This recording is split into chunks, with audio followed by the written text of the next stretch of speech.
여러분 안녕하십니까? 시사 매거진 쇼 프레스룸 라이브의 구경호입니다. 저희가 준비한 주요 뉴스로 바로 시작하겠습니다.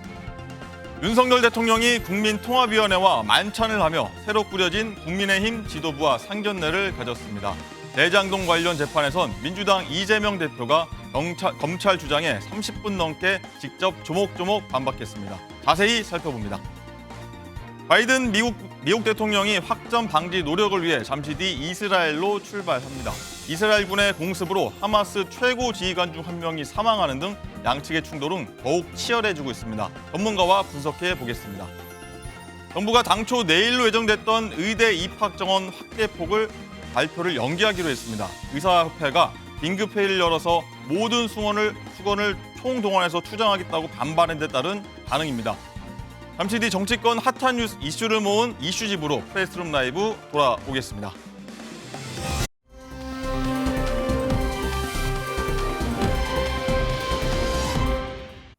네, 프레스룸 라이브는 유튜브로도 함께 시청할 수 있습니다. 궁금한 점 댓글로 많이 남겨주시기 바랍니다.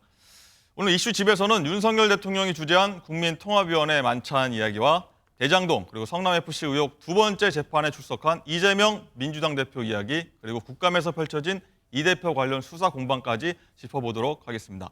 김용태 전 국민의힘 최고위원 그리고 박성민 전 더불어민주당 최고위원 그리고 MBN 장가희 기자와 함께하겠습니다. 어서 오십시오. 안녕하세요. 네. 네, 장가희 기자, 먼저 어제 청와대 영빈관에서 있었던 윤석열 대통령과 김기현 체제 2기 지도부 만찬 얘기부터 해볼까요? 네, 윤석열 대통령이 주재한 국민통합위원회 만찬입니다. 국민의힘 김기현 대표, 또 윤재옥 원내대표 등 여당 지도부들이 왔고요. 또 방기성 국무조정실장, 한동훈 법무부 장관 등 또 부처 장관들, 또 대통령실 참모까지 모두 총출동했습니다. 네. 강서구청장 선거 패배 후에 이 당정대 고위급 인사들이 한자리에 모인 것은 처음인데요. 여기에는 새로 임명된 이만희 사무총장 그리고 유이동 정책위 의장도 함께 참여를 했습니다. 그렇군요. 김용태 최고.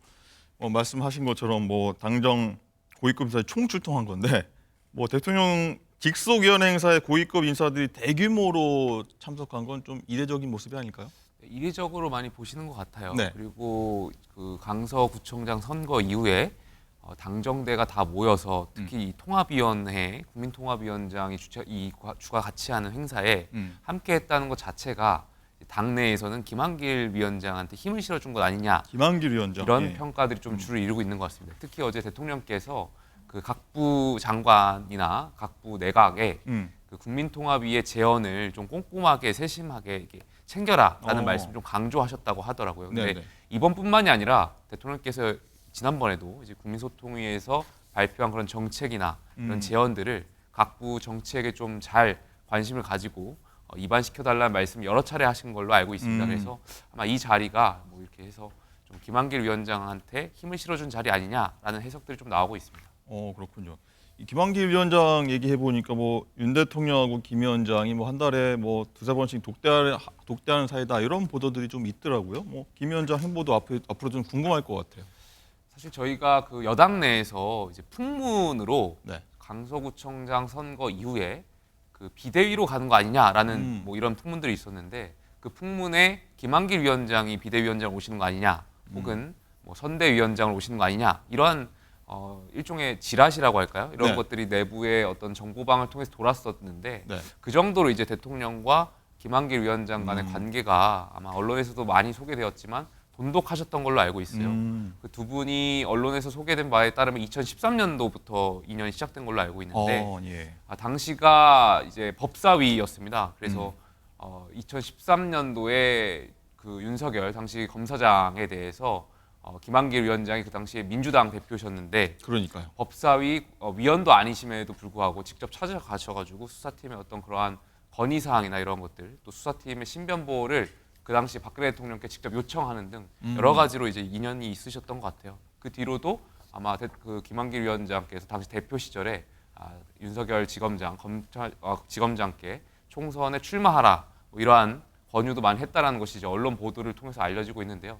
그만큼 두 분의 관계가 돈독했던 걸로 알고 있고 또 실제로 윤석열 대통령께서 이제 대선에 임하시려고 하실 때도 정치 전반에 대해서 김한길 위원장과 상의했다라는 것이 네. 여러 차례 이제 언론 보도로 나오고 있습니다. 그래서 두 분과의 관계는 뭐 굉장히 돈독하신 걸로 알고 있습니다. 알겠습니다. 근데 이 새 지도부가 여전히 좀 TK, 뭐 도로 영남당 아니냐, 뭐 이런 얘기가 좀 나오면서 김기현 대표가 이제 만찬장 가는 길이 좀 불편했을 수도 있다. 가볍지는 않을 수 있다. 뭐 이런 얘기 좀 나와요. 아무래도 그럴 수밖에 없지 않을까 싶어요. 왜냐하면 지금 일단 2기 지도부라고 할까요? 라는 것이 출범하긴 했지만 당내에서 지도부에 대한 인사에 대한 불만이 팽배한 것도 사실이고 물론 의원총회 결과이기 때문에 지켜보자라는 의견들이 있지만 그럼에도 불구하고 과연 이 상태로 우리가 정말 총선을 칠 수 있겠느냐라는 의견들이 아직까지도 다수의 의견으로 남아 있어서 좀 김기현 대표 입장에서는 아무래도 이런 행사에 참여하는 것이 기분이 좋을 것 같지는 않았을 것 같습니다. 그렇죠. 총선 위기론도 좀 계속 나오고 있지 않습니까? 예, 예. 장관 기자, 김한길 통합위원장 역할론 방금 얘기했지만 뭐 계속 좀 역할론이 부상되고 있어요. 제가 할 얘기를 이미 다 하신 것 같은데 어제 열린 그 국민통합위원회 위원장이 김한길 위원장이잖아요. 그래서 한 언론에 따르면 김 위원장은 윤 대통령과 수시로 독대를 하는 사이고 또 보궐선거 패배 후에도 각종 현안을 놓고 계속해서 소통을 이어가는 것으로 알려졌죠. 지금 윤석열 정부에게는 중도를 포용하는 게 무엇보다 시급한데요. 이 때문에 민주당 대표를 지냈던 김한길 위원장의 역할론 계속해서 부상을 하고 있는 상황입니다. 그렇죠. 또 김기현 대표가 이제 당 혁신기구 떼겠다고 하는데 뭐 다양한 혁신안 검토 대상 관련 보도들이 많이 나오고 있더라고요. 한번 정리해 주실까요? 어제 나온 보도를 보면 이 이준석 대표 체제에서 출범한 이 최재형 혁신위 안부터 또 이재명 대표가 만든 김은경 혁신위 안까지 검토 대상에 포함이 됐다 이런 보도가 나왔는데 네. 박정화 국민의힘 수석 대변인 이 이준석 전 대표 시절에 마련한 이 혁신안을 검토 중이라는 보도에 사실과 다르다 이렇게 언급을 했습니다. 네. 박 대변인은 현재 당은 혁신기구와 관련해서 이 역할, 기능에 대해서 논의 중이기 때문에 구체적인 내용에 대해서 검토하기에는 아직은 좀 이른 상황이라고 언급을 했습니다. 네. 우리 혁신위원장이 오늘 오전에 뭐 아까 말씀하신 지라시 형태로 좀 특정 이름이 좀 예. 돌긴 돌더라고요. 이 김용태 최고는 이제 계파 정당 가리지 않고 내용이 좋으면 뭐 다 들을 수 있다. 뭐 당에서 나온 얘기 뭐 좀 동의하십니까? 어떠십니까? 그런데 그 혁신위가 최근에 그 시청자 여러분들께서 생각하시기에 여야를 막론하고 성공한 혁신위가 없습니다. 최근에 민주당 이제 김은경 혁신위도 그렇고요. 그랬죠. 사실상 실패 수순이었기 때문에 과연 이번 혁신위가 어떻게 될 것이냐는 좀 관심사인데 총선을 앞두고 있다 보니까 공천 문제가 가장 핵심일 것 같아요. 당내에서는 뭐 100% 내년 총선을 국민 여론 경선, 그러니까 오픈 프라이머리로 하자 뭐 이런 제안들도 있는 것 같고요. 네. 과연 이러한 것이 당 지도부가 어느 정도 수용할지는 잘 모르겠습니다만 혁신위가 이러한 공천에 대한 문제를 전반적으로 다뤄야 할 텐데 그런 공천에 대한 전권을 가진 혁신위가 과연 탄생할 수 있을지 그것도 한번 지켜봐야 될 것 같습니다. 제가 박성채, 예, 뭐 김은경 혁신위 얘기도 꺼내셨는데 뭐 어떠십니까? 이제 뭐 김은경 혁신이 이야기를 할 상황은 아닌 것 네. 같고요. 지금 국민의힘의 상황을 제가 봤을 때에는 지금처럼 수직적인 상명하복식의 당정 관계를 유지하면서 혁신위를 띄워봤자 그 혁신위가 제안하는 혁신의 내용이 만약에 대통령과 대통령실의 입맛에 맞지 않는다면 실제로 관철되거나 받아들여질 가능성이 상당히 낮다. 그렇기 때문에 김기현 체제를 그리고 당정 관계를 이 상태로 유지하면서 혁신위만 이렇게 띄우는 것은 사실상 반쪽짜리 혁신에 불과하다. 허울뿐인 혁신에 불과하다 이런 생각이 듭니다. 그렇군요. 이또 장가희 기자 그리고 이준석 대표와 함께 언제나 뜨거운 감자로 또 부상하는 인물이잖아요. 이 유승민 전 의원이 12월까지 뭐 당을 떠날지 말지 지켜본다고 하더라고요. 이른바 헤어질 결심을 하고 있다 이런 얘기도 나오고 네. 있는데 어제 한 라디오 방송에 유승민 전 의원 나왔는데 12월경에 국민의힘 탈당 여부를 선택하겠다고 말했습니다. 이 떠나는 것, 신당을 한다는 건 늘 열려있는 선택지고 최후의 수단이라면서 그때까지는 당의 변화와 쇄신을 위해 목소리를 다 낼 것이다 이렇게 언급을 했고요. 이런 말도 던졌습니다. 나는 이 당에 대한 애정이 윤석열 대통령보다 훨씬 강한 사람이다 이렇게 말하기도 했습니다. 그렇군요. 김용태 최고. 그러면 유승민 전 의원이 탈당과 함께 신당 창당으로 간다 이렇게 뭐 봐야 되는 건가요? 저는 그냥 가능성을 열어뒀다라기보다는 당이 정말 지금 총선을 이기기 위해서 어려운 상황이고 그것을 극복하기 위해서 어떤 백신을 놓는 것 아닌가. 그 백신. 정도로 강하게 말씀하셨던 것 같아요. 그래서 실제로 뭐 신당을 창당하겠다, 당을 나가겠다 이런 발언에 무게를 두는 것보다는 당이 내년 총선에 이기기 위해서 좀 바뀌었으면 좋겠다. 이 부분에 무게를 두기 위해서 좀 더 강하게 말씀하신 거 아닌가. 그 정도로 해석하면 될 것 같습니다. 그렇군요. 그리고요.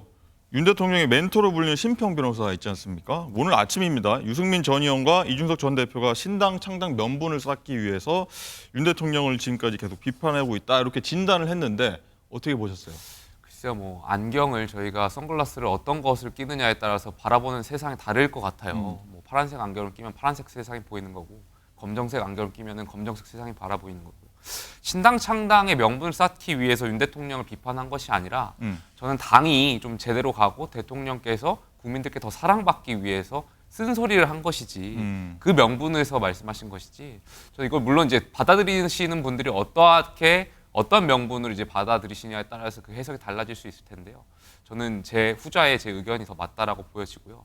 그리고 이준석 대표라든지 유승민 전 의원이 쓴소리 하는 것이 당장 이번만이 아니잖아요. 네. 과거에도 대통령께서 또 당이 잘못 가는 길이 있었다면 여기서 좀 올바른 길로 가고자 했으면 하는 그런 마음을 담아서 말씀을 드렸던 것이 여러 차례 있기 때문에 과연 신당 창당의 명분을 쌓기 위해서 한 것 같지는 않다. 저는 그렇게 보고 있습니다.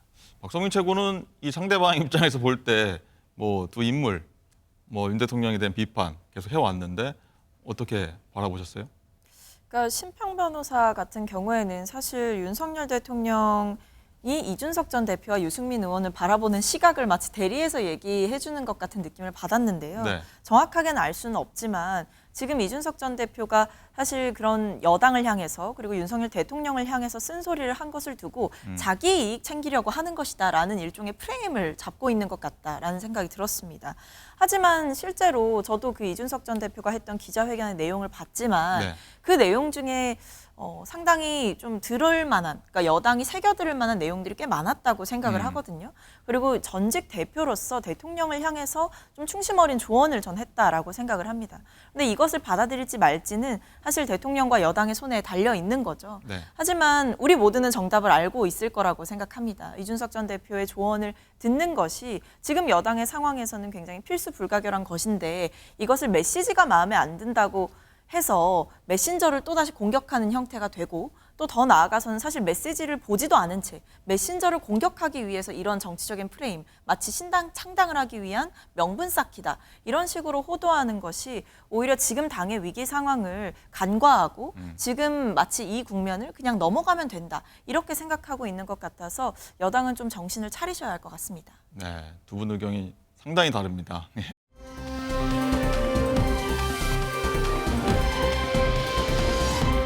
어제 저희가 이재명 대표 출석 모습 잠깐 봤었는데 취재진 질문에는 묵묵부답이었는데 뭐 이제 법정에서는 굉장히 아주 이제 좀 요란하게 좀 많이 달랐다고 하는데 장가 기자 어떤 얘기들 나왔었죠? 네, 어제 이재명 대표가 검찰 주장을 궤변이다라고 하면서 33분간 조목조목 반박을 했다고 합니다. 이 대표는 어제 검찰 얘기를 들어보면 제가 징역 50년을 받겠는데 이런 일을 왜 하겠느냐 이렇게 언급을 했고요. 네. 대장동 사업에 대해서 업자들과 차 한 잔 마신 적도 없고 또 10원짜리 하나 개발 이익을 얻지도 않았다고 주장했습니다. 이 대표는 또 성남도시개발공사를 만들어서 환수하려 했으니 민간업자들이 사업 포기해야 하는 단계까지 박박 긁어서 이 이익을 회수해야 한다는 것이 검찰의 입장인 듯하다라고 하면서 행정관청이 왜 그래야 하느냐, 제가 공산당은 아니지 않습니까? 라고 언급을 했습니다. 여기에 성남FC 불법 후원금 의혹도 대체 제가 얻은 이익이 뭔지 묻고 싶다라고 반문하기도 했습니다. 네. 징역 50년 받을 일을 내가 왜 하냐? 내가 공산당은 아니지 않냐? 이런 발언들이 좀 귀에 꽂히는데 김용태 최고는 이 발언들을 어떻게 보셨어요? 약간 어제 발언이 그 비유했던 것이 공산당 발언만 있었던 것은 아닌 것 같아요. 뭐 소나무인지 숲인지 참나무 숲인지 딱 보면 아는데 검찰이 뭐 DNA를 가져와가지고 분석해가지고 내 숲이 어떤 것 같은지 뭐 그런 식으로 이제 비유를 많이 하셨던 것 같은데 네. 변호사들에 따르면 이 비유를 많이 하셨다라는 이유는 결과적으로 사실관계의 다툼에 있어서 좀 불리하니까 비유를 하는 거 아니냐라고 해석을 많이들 하시더라고요. 아니 보통 이런 범죄 피해자분들이 정말 이 사실관계에 대해서 내가 억울한 점이 있다면 이 사실관계가 사실이 다르다, 이것은 가짜다 이렇게 주장해야 되는데 계속해서 비유 전법을 쓰시면서 이제 어떤 다툼의 여지를 바른 전선으로 확대해 나가는 것이 아마 사실관계를 다투는 데 있어서는 이재명 대표가 불리하다 보니까 그런 거 아닌가라는 이제 해석들이 있는 것 같습니다. 네. 그래가지고 저는 글쎄 근데 이제 배임 문제가 이제 의혹이 되는 것 같은데 배임이라는 것이 결과적으로 내가 돈을 가져간 것이 아니라 뭔가 내가 마땅히 그 자리에 있으면서도 해야 할 일을 하지 않아서 피해가 있을 때 있는 것 아니겠습니까? 네. 저는 이해가 안 가는 것이 그 결국에는 그 개발하는 과정에서 도시개발공사가 참여했더라면 그 이익을 같이 가져갈 수 있었을 텐데 그 같이 참여하지 않는 것만으로도 어떤 그러한 배임의 의혹이 있기 때문에 저는 이 부분에 있어서 이재명 대표가 좀 사실관계를 다시 제대로 다투어 주셨으면 좋겠습니다. 그렇군요. 박선민 최고. 재판이 내일도 모레도 열리고 뭐 검찰이 추가 기소를 좀 감안하면은 뭐 주에 뭐 2, 3회씩 법원에 간다는 얘기가 많습니다. 이제 이 대표의 이제 재판이 뭐 리스크라고도 얘기를 하는데 당에서는 뭐 어떻게 대비하고 있나요? 일단 당에서는 사실 좀 차분하게 대응을 하자라는 쪽인 것 같고요. 네. 그러니까 지금 뭐 예정된 재판 같은 경우에도 뭐 이재명 대표께서 성실하게 출석하셔서 제대로 잘 대응하실 거라고 보고 있습니다. 다만 이제 그런 거죠. 이 재판에 많이 출석하기 때문에 당무 일정이라던가 여러 가지 당대표직을 수행하는 데 있어서 무리가 있는 것 아니냐. 그렇기 때문에 대표직을 내려놔야 하는 것 아니냐. 일각의 지적이 있었습니다만 사실 재판이라는 것이 급작스럽게 잡히는 것의 성격도 아닐 뿐더러 네. 미리 사전에 조정할 수 있는 일정이나 여러 가지 조율할 수 있는 것들 그리고 처리해야 하는 당무들은 미리 다 처리를 하고 재판 일정에 임하지 않을까 그렇게 보여집니다. 그리고 뭐 법적인 논리라든지 이재명 대표의 입장은 사실 굉장히 일관되게 좀 견지되어 왔던 거거든요. 검찰이 뭐 기소를 하고 하는 과정에서도 이재명 대표의 입장 그리고 당에서 검찰의 수사에 대응하는 입장들은 충분히 나간 바가 있습니다. 그렇기 때문에 재판장에서는 오히려 그동안 이재명 대표께서 주장해왔던 그런 입장들을 한 번 더 반복하는 행태로 재판이 이루어지지 않을까 싶고 그 과정 중에서 최종적인 진실과 사실의 여부를 가리는 것은 판사의 역할이기 때문에 저는 공명정대한 법원의 판단을 기다릴 뿐입니다. 네, 판사의 역할이다 들었고요. 그리고 이제 어제 저희 MBN 단독 보도에 따르면요, 뭐 이재명 대표가 체포동의안 가결파에 대한 징계 여부를 결정했다고 하는데 장가 기자 어떤 내용이었죠?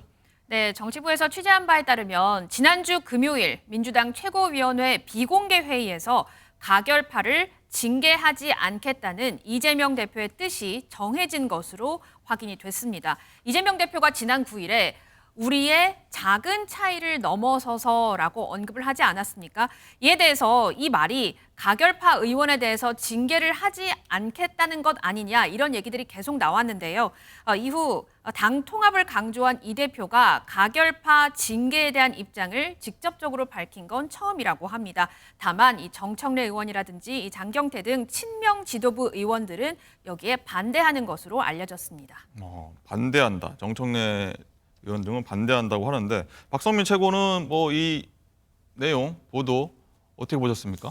뭐 상당히 가능성 있고 개연성 있는 얘기다라고 생각을 했습니다. 다만 아직 당에서는 뭐 최고위에서 이 부분이 공식적으로 논의된 바가 없다 이런 식으로 사실과 다르다라는 입장을 냈던 것 같은데요. 그뿐만 아니라 이제 정청래 의원 같은 경우에도 가결파를 색출하는 것도 좀 불가능하고 그것을 구별해서 징계를 하는 것 자체도 좀 어렵다 이런 식으로 이야기를 하면서도 해당 행위에 대해서는 징계를 할 필요가 있다. 그 부분을 정무적으로 숙고하고 있다. 이렇게 이야기를 하고 있어서 사실 아직 제가 봤을 때에도 지도부 내의 이견이 상당히 존재하고 이 안에서 좁히지 못하고 있는 상황인 것 같습니다. 하지만 최고위원들의 최근에 나왔던 공개적인 발언이나 네. 이재명 대표께서 강서구청장 보궐선거 유세 현장에서 했던 발언들만 보더라도 사실 상당히 당이 많이 진정이 되고 당 통합의 길로 나아가야 된다라는 공감대는 분명하게 형성된 것 같거든요. 네. MBN에서 단독 보도해 주신 기사의 흐름을 보더라도 뭐 그것이 최종적으로 당에서 부인하고 있다고 하더라도 제가 봤을 때는 이재명 대표께서는 이 징계 자체에 대해서 동의하지 않고 있을 가능성이 상당히 높아 보입니다. 그래서 결과적으로는 대표께서 연설하셨던 그 메시지의 근간대로 결국에는 당이 통합되고 단합되는 길로 나아가지 않을까 싶습니다. 뭐 야당도 그렇고 여당도 그렇고 뭐 굉장히 두 갈래의 뭐 파가 있지 않습니까? 뭐 이 입장을 어떻게 보셨어요? 글쎄요, 저는 글쎄요, 앵커님이 만약에 당 대표시라면 그러니까 이게 뭐 바람직하고 뭔가 어떤 것이 옳은 기냐 이런 걸 떠나서 현실 정치 구도에서 나의 그 가결표를 던졌던 의원들을 향해서 징계를 안 하시겠습니까? 저는 징계를 할 수밖에 없다라고 생각하고요. 그러니까 징계를 하든 안 하고를 떠나서 이재명 대표의 입장에서 또 공천을 안 줄 가능성도 굉장히 높다라고 생각해요. 네, 결국은 그쪽으로 기획을 될 수 있다는 얘기죠. 공천에 대한 과정에서 어떤 불이익을 준다든지. 네. 그러니까 이재명 대표께서 말씀을 바꾼 것이 한두 번도 아니잖아요. 그러니까 예전에 불체포 특권을 포기하시겠다라고 말씀하셨는데 사실 현실적으로 봤을 때는 부결시켜달라고 요청 사실상 말씀하셨던 걸 보더라도 이재명 대표의 말씀 계속 여러 차례 바뀌었던 것이 있었고 이번에 징계 안 하겠다라고 하시지만 사실상 내년 총선 과정에서 아마 이 가결표를 던졌을 것으로 예상되는 그런 비명계 의원들을 향해서 공천에 불이익을 줄 수밖에 없을 것이다. 이렇게 보는 것이 전반적인 해석일 것 같습니다. 왜냐하면 우리 시청자 여러분들께서 여야가 굉장히 극심하게 대립하는 걸로 싸우고 있는 걸로 알고 있습니다만 사실 진짜 싸움은 여야 간의 싸움이 아니라 당내 싸움입니다. 여야 간의 싸움, 왜냐하면 여당의 대표가 있어야 야당의 대표도 있는 것이고 적정한 선을 지켜서 싸우는데요. 근데 당내 싸움으로 들어가게 되면은 자리가 하나밖에 없다 보니까 사실 여기에선 선을 지키지 않고 많이 싸우거든요. 네. 그러니까 아무래도 야당 상황이 지금 녹록지 않은 상황이고 이재명 대표로 선거를 치르느냐 마느냐가 이제 비명계 의원들의 어떤 본인들 정치 행보하고도 연결되어 있기 때문에 저는 이재명 대표 입장에서는 공천에 불이익을 줄 수밖에 없을 거다. 그렇게 갈 수밖에 없을 거다라고 생각됩니다. 일단은 당내 갈등을 봉합하는 게 먼저고 두 번째 공천에 문제 갔을 때는 불이익이 있을 수 있다. 어쩌면 당연해 보이는 말 같기도 하거든요. 박성민 최고는 어떻게 생각하세요? 근데 저는 공천을 할 때 있어서 특정 인사들 또는 특정 계파의 인물들을 찍어서 공천에 있어서 불이익을 준다? 그건 당의 질서가 현저히 무너지는 행위라고 생각하기 때문에 총선이라는 중요한 국면에서 굳이 이 대표께서 그 길을 선택하실 이유가 있을까라는 생각이 듭니다.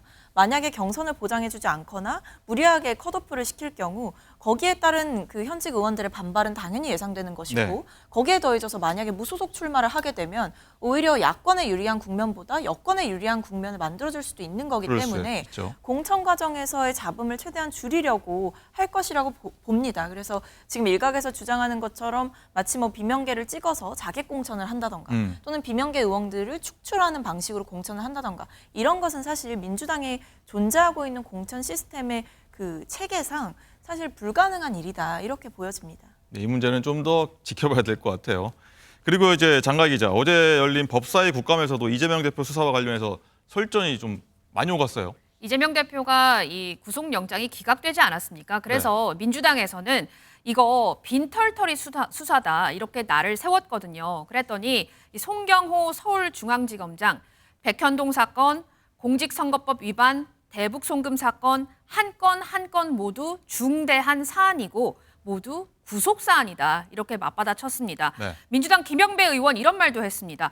본인들이 검찰이 실력이 없어서 구속을 못 시키고는 이거 재판부 문제로 투덜거리는 것 아니냐 이렇게 언급을 했는데요. 이에 송지검장은 김 의원은 피고인의 개인 변호인이 아니다 이렇게 말을 했고요. 빈털터리 수사 결과라는 말에는 동의하지도 않는다 이렇게 강조했습니다. 네, 장가 기자 설명 들었고요. 실제로 어제 법사위 국감에서 어떤 말들 오갔는지 저희 영상으로 한번 직접 보겠습니다. 집단 뇌피셜처럼 계속 되뇌했는데요. 본인들이 실력이 없어가지고 구속을 못 시켜놓고 지금 와서 마치 재판부가 뭔가 문제 있는 것처럼 계속 투덜대고 있다는 거예요. 투덜이 스머프도 아니고 말입니다. 위원님께서 피고인의 개인 변호사가 아닙니다. 네가 집단 뇌피셜이냐면 거기 답을 어떻게 합니까? 투덜이 스머프라고 하면 답을 어떻게 합니까? 이게 국민을 대신해서 하는 질문입니까 이게? 그러면 말씀하신 모든 사건은 이재명 대표가 국회의원 선거에 출마하기 전, 당대표에 출마하기 전에 이미 지난 정부에서 전부 수사가 시작된 사건이고 수사팀 규모도 이례적이지 않습니다. 네, 송경호 서울중앙지검장의 한 건 한 건이 모두 중대한 구속 사안이다라고 얘기를 했는데 박성민 최고 어떻게 들으셨습니까? 그렇게 자신이 있었으면 법원에서 기각 판단을 내리지 않았을 거다라고 생각을 하는데요. 구속영장 청구를 했고 검찰의 그 청구에 대해서 법원은 기각 판단을 내렸습니다. 그러면서 직접 증거가 없다 이런 구체적인 이유까지도 법원은 설명을 하면서 판단을 했단 말이죠. 네. 근데 여기에 대해서 그렇다면 검찰은 이렇게 사법부를 공격하거나 뭐 사법부의 논리적 완결성에 대한 이견이 있다라는 식으로 반발할 것이 아니라 본인들의 패배를 한 차례 인정하는 저자세가 필요하지 않을까 싶습니다. 물론 뭐 구속영장이 기각됐다고 해서 그것이 유무죄를 판가름하는 기준이 될 수 없다는 것은 그렇죠. 저도 알지만 한편으로는 검찰이 그동안 언론에다 대고 국민들께 계속해서 이재명 대표의 구속 사유가 충분하다, 증거가 차고 넘친다 이렇게 얘기했던 행위들에 대해서는 반드시 본인들도 성찰하고 반성하는 자세가 있어야 되지 않을까라는 생각이 드는 거죠. 그럼에도 불구하고 국정감사장에서 다시 한번 사법부를 공격하거나 또는 검찰의 주장이 여전히 맞다라고 이야기를 하고 있는 모습들은 결국 판사가 했던 판단에 대해서 정면으로 저는 이의 제기를 하고 있는 거라고 생각합니다. 그런데 검찰이 정말 이 상황에 대한 심각성을 인지하고 본인들의 잘못에 대해서 생각한다면 이런 발언을 공개석상에서 할 수는 없을 거라고 생각하는데요. 그런 점에서 검찰이 상당히 정치적으로 움직이고 있는 게 아닌가라는 확신이 다시 한번 들게 합니다. 네.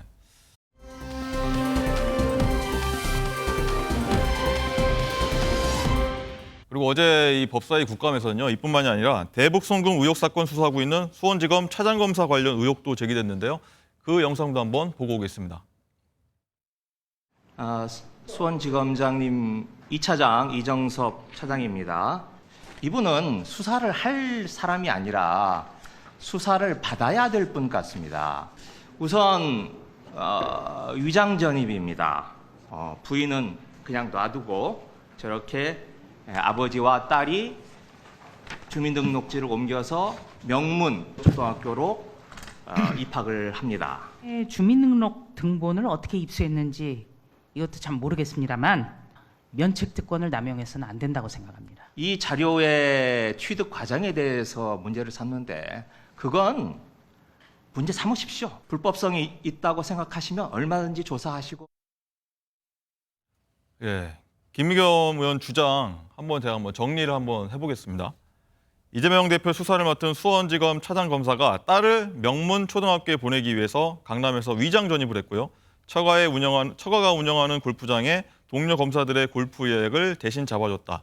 그러면서 처남의 부탁으로 다른 사람 범죄 기록까지 조회해준 정황이 있다. 김용태 최고 어떻게 들었습니까? 저는 김의겸 의원님께 묻고 싶어요. 법사위원으로서 국감장에 계신 건지 아니면 이재명 대표의 변호사로서 법원에 계신 건지 좀 묻고 싶어요.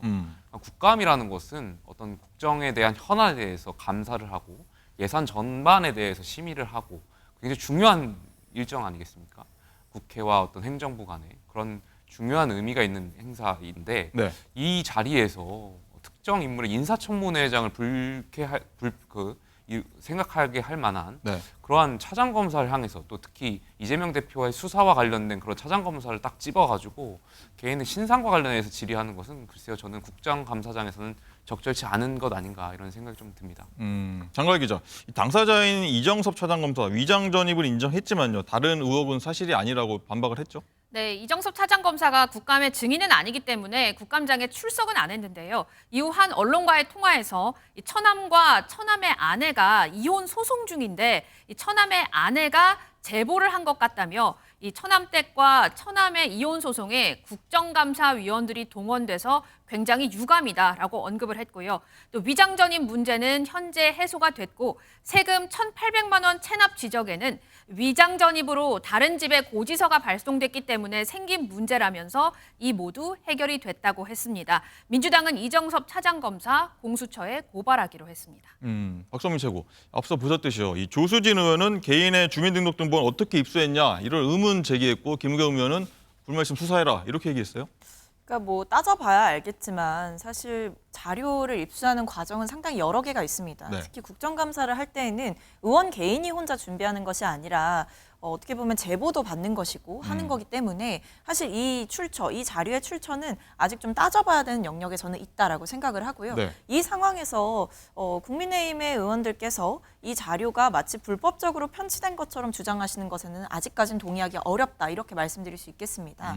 그리고 또 한편으로는 국정감사장에서 어떻게 보면 검사 개인에 대한 문제 제기를 하는 것이 과연 옳으냐 이런 비판도 있는 것을 알고 있지만 또 한편으로 생각해 보면 그 수원지검을 좀 이렇게 국정감사장에서 따져보는 자리였고 수원지검에 소속된 검사가 본인의 좀 권력, 권위를 이용해서 사적인 방식으로 본인의 권력을 사용했다고 한다면 그 역시도 국정감사장에서는 충분히 따져볼 수 있는 문제라고 생각하기 때문에 이 내용을 가지고 마치 김의겸 의원이 불법을 자행해서 불법적인 질의를 하고 있다라고 몰아가는 것에는 동의하기가 어렵습니다.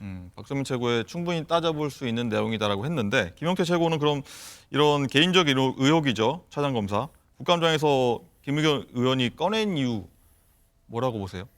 잘 보이기 위한 거겠죠. 잘 보이기 위한. 이재명 대표한테 잘 보이거나 아니면 이재명 대표를 지지하는 민주당의 극성 지지층들께 잘 보이기 위해서 이런 질의를 했다라고 생각합니다. 그러니까 국민을 대표해서 국회의원으로서 질의한 것이 아니라 민주당의 그런 극성 지지층을 위한 질의였다. 저는 이렇게 생각합니다.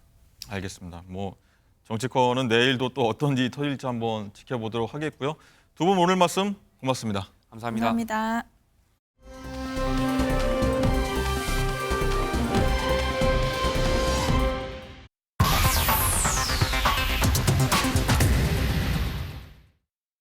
프레스룸 라이브 픽의 김유진입니다. 먼저 첫 번째 픽입니다.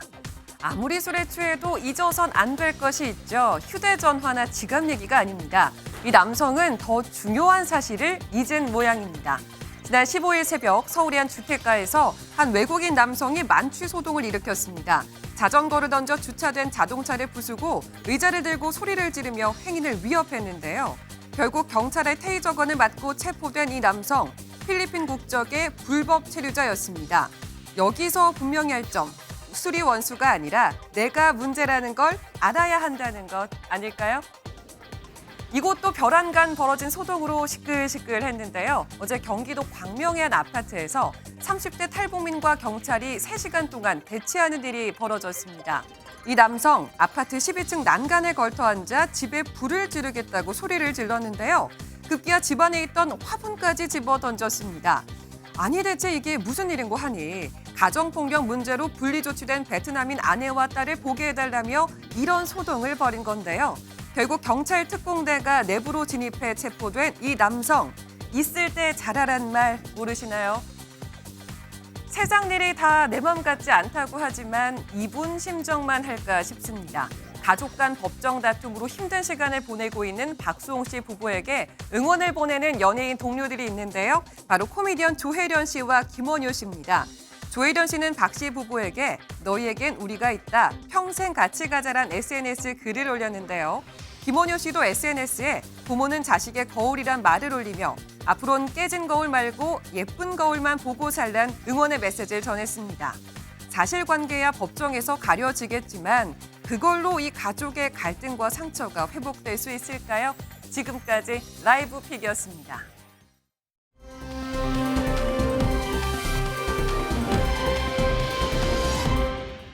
네, 오늘 궁금한 뉴스 5궁금 장가희 기자와 짚어보도록 하겠습니다. 첫 번째는 강릉 급발진. 지난해 차량 급발진 의심 사고로 12살 손자를 잃고 경찰에 입건됐던 60대 할머니가 혐의를 벗었다고요? 네, 그렇습니다. 지난해 12월 아마 많은 분들 기억하실 겁니다. 강원 강릉에서 60대 여성이 몰던 SUV 한 대가 도로를 질주하다가 지하 통로에 추락한 사고 있었죠.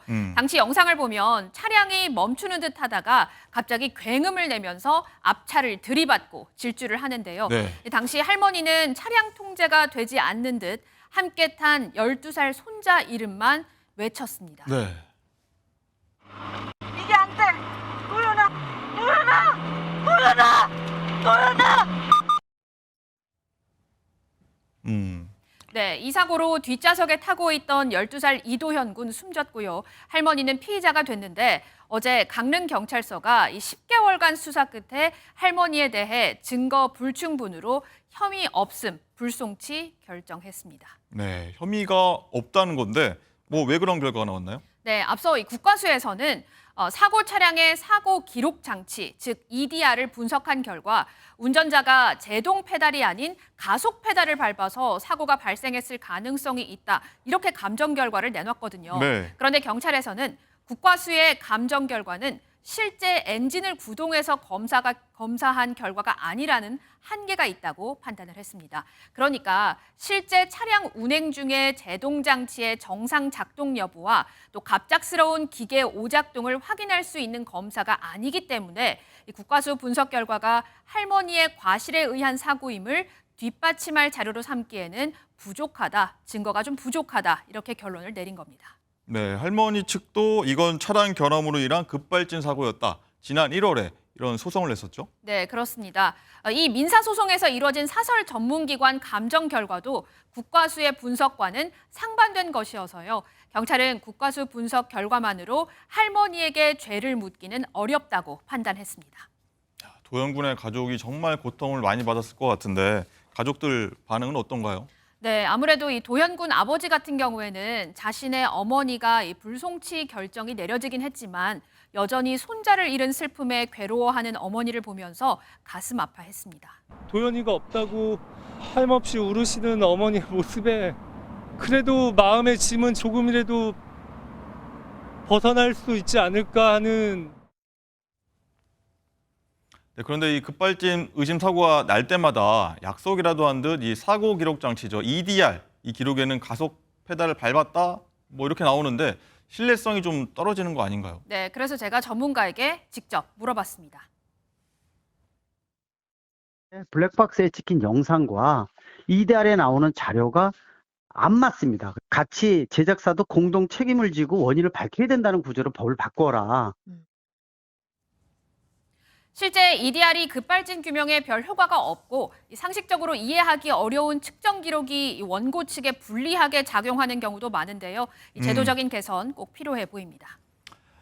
자, 다음 사건은 수원 전세 사기 사건입니다. 일명 수원 빌라왕으로 불리는 정모 씨가요. 임차인들과 마주쳐 한바탕 소란이 있었다고요? 네, 그렇습니다. 영상으로 먼저 봐야 될 것 같은데요. 어제 찍힌 영상을 보면 사람들이 택시 뒷자리로 몰려가서 누군가를 끌어냅니다. 이 택시 안에 있는 사람 바로 이 수원 전세 사기 혐의 받는 임대업자 정모 씨, 그리고 아내, 그리고 아들입니다. 정 씨 가족법인 회사에 대한 경찰 압수수색 현장에서 기다리던 피해자들 정 씨 일가를 딱 붙잡은 거죠. 택시 안에서 20분 남짓 피해자들과 실랑이를 벌이다가 결국에는 밖으로 끌려 나올 수밖에 없었습니다. 그렇군요. 끌려 나와서는 뭐라고 하던가요?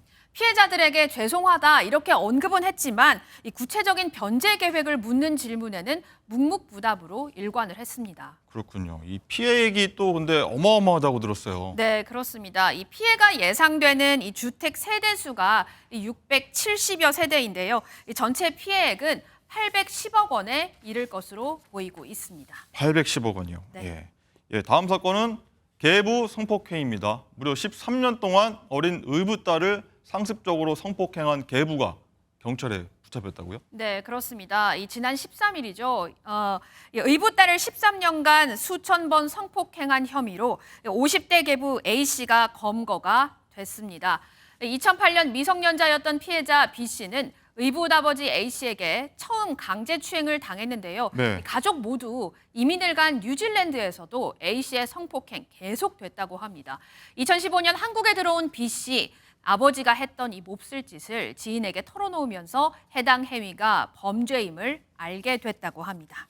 네, 이 피해자가 워낙 어릴 때 이러한 일이라서 범행을 그때는 인지를 못했다고 하더라고요. 네, 그렇습니다. 말씀하신 것처럼 워낙 어렸을 때부터 당한 일이기 때문에 범행이라고 인지를 하지 못했고 오히려 이 자신의 잘못으로 이런 상황이 벌어진 것으로 생각해서 엄청난 고통을 받았던 것으로 전해지고 있습니다. 계부가 피해자를 가스라이팅, 즉 심리적으로 지배해서 범행을 알아차릴 수 없게 한 전형적인 그루밍 성범죄라고 합니다. 네, 참 이 가족과 이웃 주민 그리고 주변 사람들 어떻게 다 몰랐는지 좀 이해가 안 되는데요. 네, 왜 이웃 몰랐답니까? 주민들도 전혀 이걸 인지하지 못했다고 하는데요. 목소리 한번 들어보겠습니다. 그 나이에 맞는 수준의 대화를 할 수 있는 사람입니다. 성범죄 범죄자라는 건 전혀 인식을 못하시거든요. 네, 전혀 모릅니다. 네, 이 뉴질랜드에서 이제 현지 경찰의 수사를 받던 도중에 이제 계부가 한국으로 도주해서 범행이 묻힐 뻔한 건데 다시 어떻게 이제 수사가 진행된 거예요? 네, 말씀하신 것처럼 이 B 씨가 피해자인 B 씨가 뉴질랜드 경찰에 신고를 했는데 A 씨가 경찰 조사 전에 한국으로 도주를 하면서 수사가 중단됐거든요. 네. 하지만 지난 6월 B 씨가 서초경찰서에 고소장을 제출하면서 한국 경찰 수사가 시작이 됐고요. 인터폴 공조를 통해서 뉴질랜드 경찰 수사 기록도 넘겨받아 수사를 진행했습니다. 네. 의붓아버지 결국 구속됐습니다. 정말 이 사람인지 짐승인지 모르겠습니다. 지금까지 오궁금 장가희 기자와 함께 자세히 풀어봤습니다.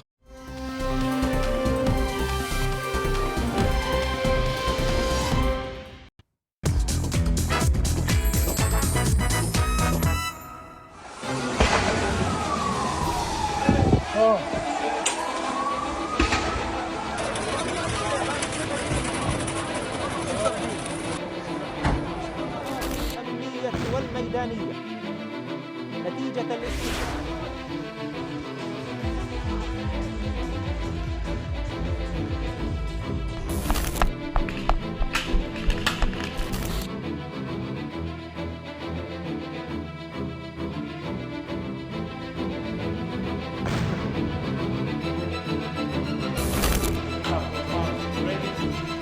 ليش اللي صار يا حاج؟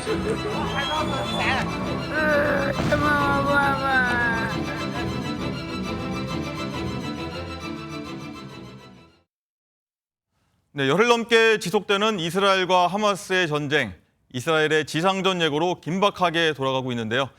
최한병 이스라엘 한인회장 전화로 연결해서 현지 분위기 직접 들어보겠습니다. 회장님 나와 계십니까? 네, 안녕하세요. 네, 먼저 어려운 상황임에도 인터뷰에 흔쾌히 응해주셔서 감사드리고요. 자, 회장님 거주하고 계신 이 예루살렘에 어제 미사일 포격이 가해졌잖아요. 지금 우리 교민들 다 안전한 거죠? 네, 오늘로 가자 공습 11일차가 됐습니다. 제가 거주하는 예루살렘에는 지금까지 공습 시작 날인 7일, 9일, 그리고 이제 어제 16일까지 총 3차례 로켓 공격으로 인해서 사이렌이 울렸습니다. 네. 대부분 한인들이 예루살렘에 거주하고 있기 때문에 상당히 긴장감을 가지고 각 집의 건물이 또 각 집과 건물의 대피소에서 이제 피하는 모습들이 좀 있었고요. 다행히도 아직까지는 교민들은 특별히 피해 사례 없이 안전하게 거주하고 있습니다. 네, 다행입니다. 그리고 공습 당시에 상황이 좀 어땠는지 궁금합니다. 사이렌도 울리고 그랬다고 하는데요. 네, 공습 초기에는 거의 집 밖에 나가지 않고 집에 이제 머물러 있었는데요. 며칠 전부터는 인근 동네로 나와서 물건도 좀 구입하고 조심스럽게 외출하고 있는 분위기였습니다. 저도 16일 공습이 있었을 때는 잠시 집 밖에 있었는데요. 네. 2번의 큰 로켓 폭음 소리를 들었고, 그래서 그때 인근 건물로 들어가서 잠시 이제 대피하는 상황이 좀 발생을 했었습니다. 그렇군요.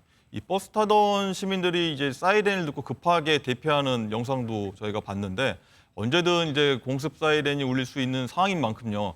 일상생활을 하면서 좀 많이들 불안해하실 것 같아요. 네, 저도 23년 동안 이스라엘에 거주하고 있는데요. 예루살렘까지 로켓 공격을 가하는 것은 상당히 이례적인 일이었습니다. 그래서 첫 공습이 있었던 7일 아침에는 제가 운전을 하고 있었는데 사이렌이 이제 울리자마자 바로 차를 갓길에 세우고 차에서 내려서 나무 밑에 들어가서 엎드렸던 기억이 납니다. 그러니까 이런 일들이 좀 이제 반복이 되면서 여기 이제 한인들과 또 이제 이스라엘 사람들은 이제 불안과 공포가 좀 가중되는 것 같고요. 네. 그래서 대부분 이제 시간을 아직은 대피소가 있는 집에 이제 머물면서 안전히 그렇게 머물러 있는 상황입니다. 네. 이스라엘에 체류하던 우리 국민 163명이요. 최근 급히 귀국했다는 소식 저희가 전해 드렸는데 회장님을 비롯해서 남은 교민들의 귀국 계획은 따로 없으신지요? 있으신지요? 네, 이번 이제 공습이 있기 전까지 이스라엘의 장기 체류자가 한 570명, 또 단기 체류자가 한 450명 정도가 머물러고 있었습니다. 그래서 공습이 시작되면서 급하게 귀국하시는 분들이 생기게 됐고, 최근 뉴스에도 나온 것처럼 이제 한국 군 소송기를 통해서 163명의 이제 교민들이 안전하게 귀국을 했는데요. 현재 대략 이제 430명 정도의 이스라엘에 교민이 남아 있는 것으로 알고 있습니다. 그래서 남은 이제 교민들은 대사관과 대화 창구를 좀 단일화하고 또 긴급 공지나 추가적인 정보들을 좀 공유하면서 소통하고 있습니다. 일단 귀국 계획에 대해서는 추가적인 문의가 좀 있을 것 같고요. 있고요. 네. 뉴스에서도 이제 보셨듯이 이번 사태가 아마 장기화되고 또 하마스뿐만 아니라 지금 레바논, 시리아, 이란에 개입이 되면 중동 전쟁으로 확산될 여지가 크기 때문에 가장 중요한 교민 안전을 위해서 정부의 지침에 따라서 움직일 예정입니다. 안전하게 우리 교민들 계시길 바라겠고요. 회장님 오늘 말씀 감사드립니다. 안전하시길 바랍니다. 네네. 네, 감사합니다. 네, 세계 최고 수준의 군사력을 가졌다는 이스라엘이요. 하마스의 기습 공격에 속절없이 당하면서 북한과 마주한 우리에게도요. 시사점을 많이 주고 있는데요. 자, 지금부터는 관련 사안 신정우 한국국방안보포럼 사무국장과 함께 짚어보도록 하겠습니다. 어서 오십시오. 예, 안녕하십니까? 네. 이제 피해 상황, 전쟁 상황 한번 좀 설명 좀 해주시죠. 네, 일단은 팔레스타인에서 지금 사망자만 이제 3,000명이 나왔다고 발표했고요. 네. 양측이 합계해서 지금 4,500명 이상 좀 사망자가 발생했다고 네. 알려져 있습니다. 부상자는 지금 더 많을 것으로 충분히 예상되고요. 네. 그리고 지금 가자시티뿐만 아니라 지금 레바논 국경에서도 헤즈볼라가 이스라엘 전차를 향해서 대전차 로켓을 발사하는 소규모 전투도 이어지고 있습니다. 네. 오늘 같은 경우는 가자지구 병원까지 공습을 당했다. 이런 얘기들이 계속 나오고 있습니다. 네. 지금 언론 보도에 따르면 이스라엘이 공습을 했다고 했는데 이스라엘 국방부가 바로 반박을 했습니다. 지금 그 하마스가 로켓을 발사한 지점이 그 가자의 시티의 그 해변가에 있는 지역인데요. 네. 그 이스라엘 측으로 발사한 경로에 보면 그 병원이 좀 있었습니다. 그래서 이 하마스 로켓이 이스라엘을 향해 발사하다가 지금 추락한 게 아닌가 추정을 하고 있어요. 네, 그렇군요. 예. 이스라엘이 그렇게 주장을 했죠. 네, 예. 네, 그렇죠. 네. 그리고 병원 공습은요, 아무리 전쟁이지만 네. 지켜야 할 선이 있다고들 다들 하지 않습니까? 네. 양쪽 주장이 계속 바뀌는 이런 이유는 뭘까요? 분명히 공습은 당한 건데. 물론 전쟁법이라는 게 있습니다. 인도주의적 상황에서 충분히 우리가 얘기를 하고 있지만 네. 그 전쟁이라는 악마는 실제 민간인과 전투원을 구분하지는 않습니다. 어느 전쟁을 봐도 민간인 피해는 발생한 바 없고요. 발생을 하고요. 그리고 지금 이번에 그 이스라엘과 팔레스타인 전쟁은 지금까지 볼 수 없던 역대급의 민간인 그쪽 지역에서 벌써 민간인 피해가 날 걸로 충분히 개전초부터 예상되고 있는데 네. 지금 그런 일이 발생하고 있습니다. 일단은 국장님이 이제 국방 전문가시니까요. 예. 일단은 이스라엘이 초반에 속수무책으로 지금 당하고 있는 상황. 양측의 군사력이 이렇게 많이 차이가 나는데도 왜 이렇게 이스라엘이 속수무책으로 당하냐? 이런 의구심들을 갖고 있거든요. 예, 좀 복잡한데요. 그 전부터 이스라엘의 어떤 이번에 그 문제는 이스라엘군의 군사 대비 태세가 좀 뚫렸다고 보는 게 맞는 것 같아요. 그동안 이제 하마스가 좀 기만 작전도 많이 했었고, 네. 또 가장 큰 거는 이런 대규모 이제 로켓 공격과 하마스의 기상천외한 침투 전술을 전혀 이제 정보전으로 예측을 못한 것이 이스라엘의 가장 큰 피해라고 생각되고요. 1차적으로는요? 예, 그렇습니다. 그리고 지금 이스라엘과 팔레스타인의 어떤 군사력을 비교를 많이 하시는데 네. 비교를 할 수가 없어요. 이건. 네. 예, 물론 이스라엘 같은 경우는 현재 정규군이 64만 명, 예비군 포함해서 64만 명 정도 되고요. 네. 전차는 2,000여 대, 그리고 전투기는 F-35A라고 해서 스텔스 전투기 있잖아요. 최신 전투기도 한 600여 대가 있는데 하마스는 보통 이제 병력은 3만 명 정도로 알려져 있고 3만 명 알려 있고 그리고 이제 로켓이 1만 발 정도 있다고 네. 알려져 있는데 대부분이 수제 로켓입니다. 수제라는 거는 정말 우리가 흔히 알고 있는 하마스의 가삼 로켓이라는 게 뭐냐면 우리 수도관 아시죠? 네. 그 파이프를 만들어요, 동체를. 예. 그 하마스가 옛날 과거에 공개했는데 그 가자 지구에 있는 이제 수도가루를 불도저로 파해서 파이프를 꺼내 가지고 이거를 이제 자릅니다, 이렇게. 네네네. 그 안에 있는 고체 연료로 뭐냐면 질소계 비료 있잖아요. 그런 거 쓰는 거예요, 보면. 봤을 때도 상당히 좀 가니쉬로 만드는데 이게 보면은 뒤에 또 설명하겠지만 이번에 이스라엘이 공식 발표한 내용에 따르면 하마스가 이번에 이스라엘로 발사하는 이제 로켓의 발수가 네. 총 6,600여 발이 됩니다. 네. 상당히 많죠, 그죠? 네. 근데 이 중에 이스라엘의 도심지로 날아가는 건 900발밖에 안 됩니다. 비행이 13%밖에 못한 거예요. 중간에 요격당한 것도 있을 테고요. 추락을 많이 하죠. 추락을요? 예. 그래서 지금 이번에 병원이 이제 하마스나 이제 일부 언론들은 이스라엘이 공습을 병원에 했다라고 주장하는데 하마스의 수제 로켓이 추락했을 가능성도 배제할 수는 없습니다. 예. 형편없는 로켓이니까요. 그렇군요. 좀 황당한 로켓인데 예. 또 어쨌든 이제 이렇게 군사력에서 앞서는 이스라엘이 왜 이렇게 하마스에 당하냐? 뭐 일단은 뭐 하마스가 땅굴을 파서 했다는 땅굴을 하기 때문에 뭐 이스라엘에서 대응하기 쉽지 않다 이런 얘기도 좀 나오긴 하잖아요. 예, 그 과거에 보면 이스라엘이 군사 작전을 할 때 하마스의 땅굴을 이제 탐지하는 장비들을 많이 좀 이제 본 적이 있어요. 보고 있고 지금 효과적으로 탐지는 좀 하고 있는데 지금 가자 지구의 총 면적은 365제곱킬로미터 정도입니다. 상당히 작습니다. 그리고 이제 폭도 보면은 한 길이는 41km, 폭은 최대 10km 정도 되는데 네. 상당히 작은 지역이에요. 뭐 세종시 정도라고 하죠. 예, 상당히 작은 지역인데 왜 이걸 땅굴을 발견 못할까 하는데 땅굴 길이만 지금 500m입니다. 500km 죄송합니다. 500km인데 정말 그물망처럼 이제 얽혀져 있다 보니까 곳곳에 도시하고 또 건물하고 또 연결되잖아요. 뭐 지하 30-40m 아래에 있고요. 예. 그러다 보니까 이제 좀 찾기가 너무 많아서 찾기 어렵다는데 이스라엘군은 현재 국경 지역에 발견되는 이제 땅굴들을 어느 정도 파악을 했지만 가자 시티 내에 있는 땅굴들은 거의 이제 파악을 못 하고 있기 때문에 이 땅굴도 이스라엘군이 만약에 지상전을 한다면 그 작전에 좀 장애를 주는 요소로 등장할 걸로 보여집니다. 뭐 이스라엘이 뭐 땅굴까지 뚫을 수 있는 로켓이 있다고 하잖아요. JDA라고 하는 건데. 뭐 벙커버스터 그런 거가 가능한 건지 그리고 아니면 땅굴을 발견했을 때 어떤 식으로 공격해서 파괴할 수 있는지도 궁금하거든요. 실제로 보면은 땅굴을 뭐 갱도 요새를 이제 파괴할 수 있는 그런 이제 뭐 벙커버스라는 폭탄들이 이스라엘이 보유하고 있습니다. 뭐 제이단뿐만 아니라 다 있고요. 근데 하지만 지금 이스라엘의 가장 큰 고민은 민간인과 하마스를 좀 분리해야 되는 문제가 좀 있습니다. 그렇죠. 민간인 그게 피해. 가장 커요. 그러다 보니 지금 일부 이제 공습을 좀 하고 있어. 오늘도 보면 하마스의 좀 지도자, 좀 최고급 지도자 한 명이 이제 사망했다고 이제 이스라엘 공식 발표하기도 했었는데 그러다 보면 또 민간 피해가 또 발생할 수밖에 없거든요. 또 하마스가 좀 기본적으로 옛날부터 민간인을 방패로 삼고 있기 때문에 이번에도 방패. 보면은 이스라엘군이 그 하마스와 주민을 분류하기 위해서 남쪽으로 철수해라고 했었는데 또 하마스가 또 이거는 또 이스라엘의 허위 심리전이라 또 하면서 주민들의 철수를 또 주저하게 만들어요. 대피를. 그러다 보니까 계속 민간 피해가 발생하는 거죠. 예.